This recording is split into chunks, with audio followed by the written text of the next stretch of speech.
Chapter 8, The Fairy Tale Prince. They left. Peter Verkovensky was about to rush back into the assembly room to quell the disorder there, but apparently decided it wasn't worth bothering. He dropped it and within 2 minutes was in the street, hurrying after Stavrogin and Kirilov. Suddenly he remembered a shortcut to Filipov's house, and floundering in the mud, he made his way through a narrow alley, reaching the house just as the two men were going through the gate. "So you're here already," Kirilov said. "That's fine, come in." "Why did you tell me you lived alone?" Stavrogin asked as they passed a boiling samovar in the corridor. "You'll see whom I live with. Come in," Kirilov said. As soon as they were inside, Peter took from his pocket the anonymous letter von Lemp had shown him and placed it in front of Stavrogin on the table. The three sat down. Stavrogin read the letter in silence. "So?" he asked. "That animal will do just as he says here," Verkovensky explained. "And since he is under your control, you must tell us what to do about him. I assure you he may go and see Lemp tomorrow."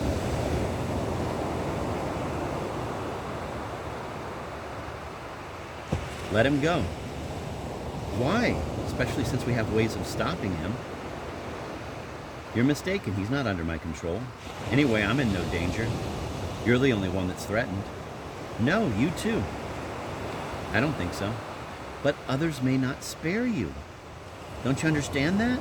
Listen, Stavrogin, you're just talking.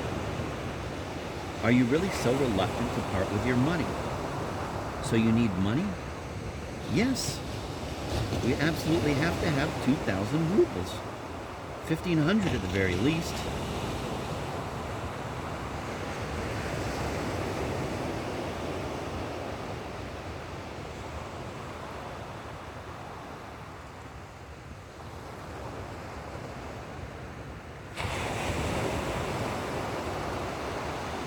"Let me have that sum tomorrow, or even tonight, and I promise I'll send him off to Petersburg by tomorrow evening," which is exactly what he wants, and if you wish, his sister will leave with him.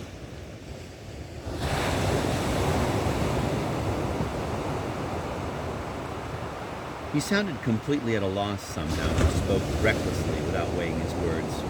Stavrogin watched him with curiosity. "There's no reason for me to send her away." "Perhaps you'd even prefer her to stay around?" Verkovensky asked, smiling sarcastically. "Perhaps. So will you give me the money or not?" Verkovensky shouted, glaring at Stavrogin impatiently and full of hatred. Stavrogin looked him over gravely and said, "I will not." "Watch out, Stavrogin. Either you know something or you've already done something about it yourself. You're not serious, I'm sure." Peter's face twisted. The corners of his lips quivered. And he suddenly dissolved into senseless laughter that seemed quite incompatible with his personality.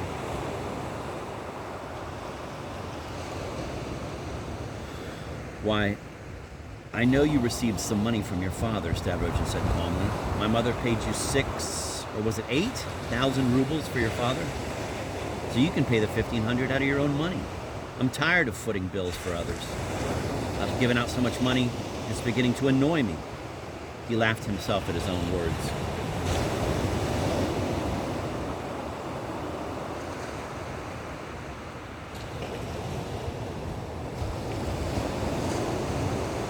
"Ah, I see you choose to joke." Stavrogin got up. Verkovensky immediately leaped up too and leaned with his back against the door, barring the exit. Stavrogin was about to push him out of his way and leave, but suddenly stopped himself. "I won't let you have Shatov," he said. Verkovensky started. They glared at each other. "I told you before why you need Shatov's blood," Stavrogin said, his eyes flashing. "You wanted to cement yourselves. You succeeded very cleverly in making Shatov leave just now because you knew perfectly well that he wasn't going to promise not to inform. He would consider it too degrading. But what do you want from me now? Why me? You've been pestering me almost since the first moment you returned from abroad. The explanations for your behavior that you've offered so far are sheer raving nonsense. And yet you suggest that I hand 1,500 rubles over to Leviatkin, thus giving Fedka a reason to cut his throat? I know you think that I would also like to have my wife killed into the bargain. Then, once I am bound to you by that crime, you figure you'll have me in your power. But what do you need that power for? What the hell do you intend to do with power over me? Now, once and for all, have a good look at me and tell me. Do I look like your man? You'd better leave me alone. Has Fedka been to see you on his own? Verkovensky asked breathlessly. Yes, he has. And his price is 1,500. But perhaps you'd rather he confirmed it himself? There he is, Stavrogin pointed. Peter quickly turned in that direction.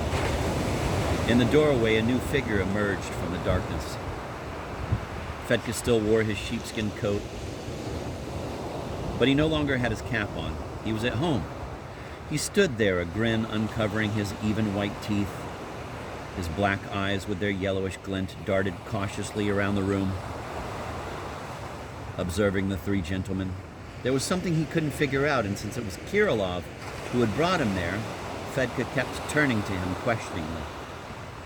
He remained standing in the doorway, refusing to step into the room.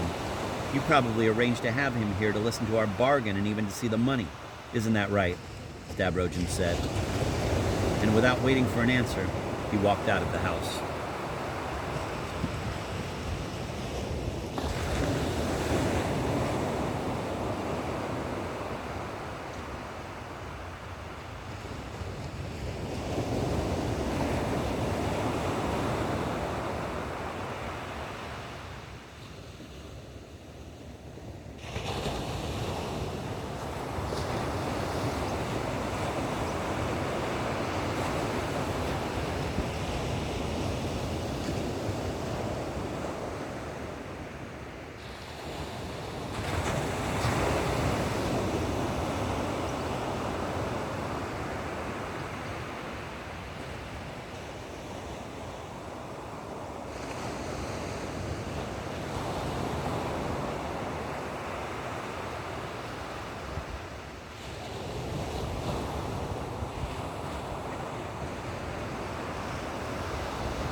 Verkovensky, almost beside himself, caught up with him at the yard gate. "Stop! Don't move!" Verkovensky screamed, grabbing Stavrogin by the elbow.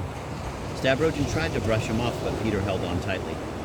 That infuriated Stavrogin.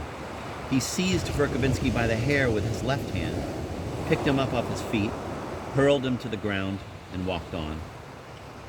But before he had gone more than about 30 paces, Peter caught up with him again. "Let's make it up, let's make it up," Peter whispered half haltingly. Stavrogin shrugged without stopping or turning his head. "Listen, would you like me to bring Liza to you? Tomorrow, if you wish. No? You don't want me to? Tell me what you want and I'll do it. Listen, you can have Shatov, do you hear?" "So it was true that you decided to kill him?" "But what do you want with Shatov? What?" Verkovensky went on in a breathless rattle, running ahead of Stavrogin, then turning and seizing him by the elbow, apparently hardly aware of what he was doing.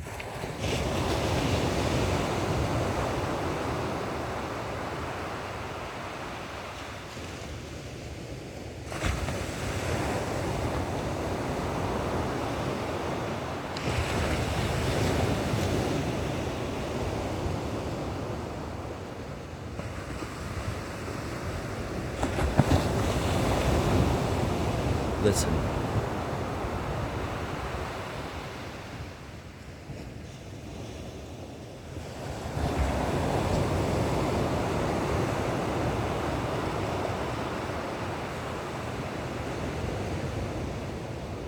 Let's make it up. Let's make it up, Peter whispered haltingly. Stavrogin shrugged without stopping or turning his head. Listen, would you like me to bring Liza to you tomorrow if you wish? No? You don't want me to?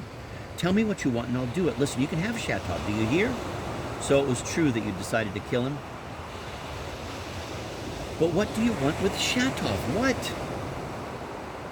Verkovensky went on in a breathless rattle, running ahead of Stavrogin, then turning and seizing him by the elbow, apparently hardly aware of what he was doing. Listen. I'll yield Shatov to you as long as you're willing to make it up with me. It's a high price, but I'm willing to pay it. Just let's make it up.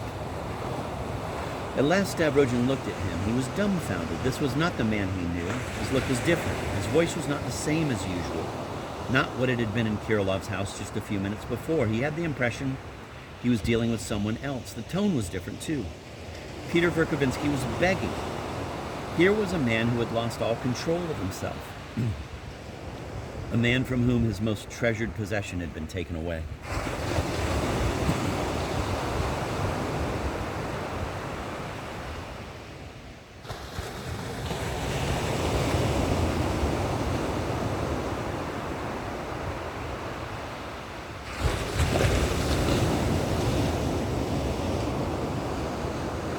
What's the matter with you anyway? Stavrogin cried, but Peter kept trotting alongside him without answering, staring at him with the same beseeching yet relentless look. Let's make it up, he whispered again. Listen, I have a knife hidden in my boot, just like Fedka, but I'm still willing to make it up with you. But what the hell do you want from me anyway? Stavrogin exploded in a mixture of anger and indignation. What's the big mystery? Do you need me as a talisman or what? Listen. We'll create political unrest, Peter muttered, as though in delirium. Don't you believe we can do it? We can cause such a mess that everything will go flying to hell. Karmazinov is right. There's nothing to hold on to. Karmazinov is very smart. Only 10 cells like that throughout Russia, and no one will be able to touch me. You mean cells made up of the same sort of idiots? Stavrogin couldn't help remarking.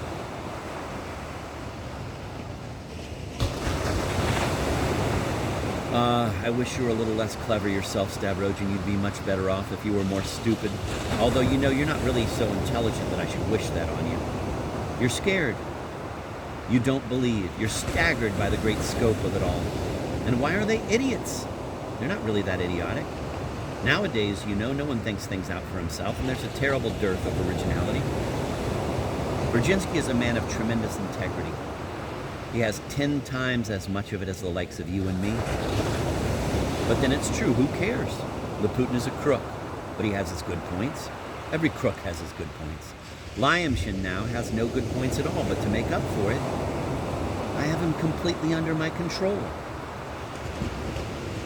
Well, a few more cells like that, and I'll have enough ready money and documents wherever I go. Well, isn't that alone good enough? And also places to hide out, so they could just go on looking for him. Suppose they uproot one group, there'll still be the others. Guess we will start unrest. Don't you really believe that we too are quite enough?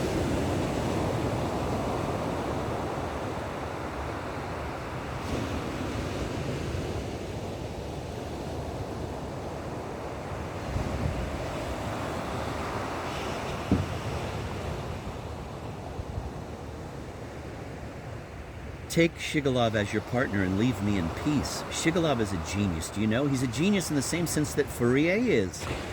Only bolder and stronger than Fourier. I'll take him in hand. He's the man who invented equality. Something special must have happened to him, Stavrogin thought, giving Peter another look. He's feverish and raving. They walked on without stopping.